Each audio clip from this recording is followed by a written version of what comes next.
രജീഷേ, ഇവിടെ പന്തളം മുനിസിപ്പാലിറ്റി മാറ്റി നിർത്തിയാൽ BJP മുന്നേറ്റം ഉണ്ടാക്കിയിരിക്കുന്ന മറ്റ് സ്ഥലങ്ങളെല്ലാം പരിശോധിച്ചു കഴിഞ്ഞാൽ ഇത്തരത്തിൽ ആ വിശ്വാസ സമൂഹത്തിന് ഉണ്ടായ വേദനയ്ക്കെതിരെ അവരെ BJPക്ക് അനുകൂലമായി വോട്ട് ചെയ്യാൻ തയ്യാറായിട്ടുണ്ട്.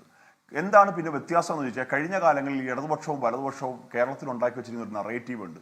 BJP ജയിക്കാത്ത പാർട്ടിയാണ്, BJP വർഗീയ പാർട്ടിയാണ്. ഈ രണ്ട് നറേറ്റീവ് ജനങ്ങളിൽ നിന്ന് മാറി തുടങ്ങിയിരിക്കുന്ന ലക്ഷണങ്ങളാണ് പല ന്യൂനപക്ഷ മേഖലകളിലും മുനമ്പം ഉൾപ്പെടെ BJP ഉണ്ടാക്കിയിരിക്കുന്ന മുന്നേറ്റം. ഇവരുടെ നേതാക്കന്മാരുടെയൊക്കെ വാർഡുകൾ നിങ്ങൾ പരിശോധിക്കണം. ഈ രണ്ട് പാർട്ടിയുടെ നേതാക്കന്മാരുടെയൊക്കെ വാർഡുകളിലും പഞ്ചായത്തുകളിലും ഒക്കെ ഭരിക്കാൻ പോകുന്നത് BJP ആണ്. പല വാർഡുകളിലും പല നേതാക്കന്മാരുടെ പല വാർഡുകളും BJP സ്വന്തമാക്കിയിരിക്കുന്നു. അതുകൊണ്ട് BJP ജയിക്കത്തില്ല, BJP ഒരു വർഗീയ കക്ഷിയാണ് എന്നുള്ള ഇവരുടെ നറേറ്റീവ്, ഈ ഇന്ത്യ സഖ്യത്തിന്റെ നറേറ്റീവിനെ ജനങ്ങൾ തിരസ്കരിച്ചു തുടങ്ങിയിരിക്കുന്നു. അത് വരാൻ പോകുന്ന നിയമസഭാ തെരഞ്ഞെടുപ്പിന്റെ റിസൾട്ടിൽ അത് കൃത്യമായി വ്യക്തമാകും. നോക്കൂ, അങ്ങ് അബിനോട് ചോദിച്ചു പാലക്കാട് MLA സംബന്ധിച്ച്. പാലക്കാട് MLA ചർച്ചയാകാൻ പോകുന്ന നിയമസഭാ തെരഞ്ഞെടുപ്പിലാണ്. പാലക്കാട് MLA ധൈര്യമുണ്ടോ അബിനെ, നിങ്ങളുടെ പാർട്ടിക്ക് പാലക്കാട് MLAക്ക് രാഹുൽ മാങ്കൂട്ടത്തിൽ വീണ്ടും സീറ്റ് കൊടുത്ത് പാലക്കാട് മത്സരിപ്പിക്കാൻ?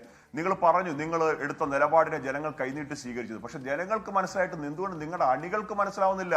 വീണ്ടും അവര് വോട്ട് ചെയ്യാൻ വന്നപ്പോൾ ബൊക്കെ കൊടുത്ത് സ്വീകരിക്കുകയല്ലേ? നിങ്ങളുടെ അണികളെ ഈ കാര്യം പറഞ്ഞ് മനസ്സിലാക്കാൻ നിങ്ങൾക്ക് ഇപ്പോഴും സാധിക്കുന്നില്ലല്ലോ. അതുകൊണ്ട് ഇത്തരത്തിലുള്ള ഗിമിക്സ് നിലപാടുകൾ ജനങ്ങൾ തിരിച്ചറിയും. ഇതുണ്ടായ ഒരു താൽക്കാലിക വിജയം മാത്രമാണ് UDFന്റേത്. ഇത് BJPയുടെ വിജയമാണ്. BJP തലസ്ഥാന നഗരിയിൽ ഉൾപ്പെടെ നേടിയിരിക്കുന്ന ചരിത്ര വിജയം ജനങ്ങൾക്കും ഞങ്ങൾക്കും തരുന്ന ആത്മവിശ്വാസം വളരെ വലുതാണ്. ഇനി BJPയുടെ കാലമാണ്, താമരക്കാലമാണ് കേരളത്തിൽ വരാൻ പോകുന്നത്.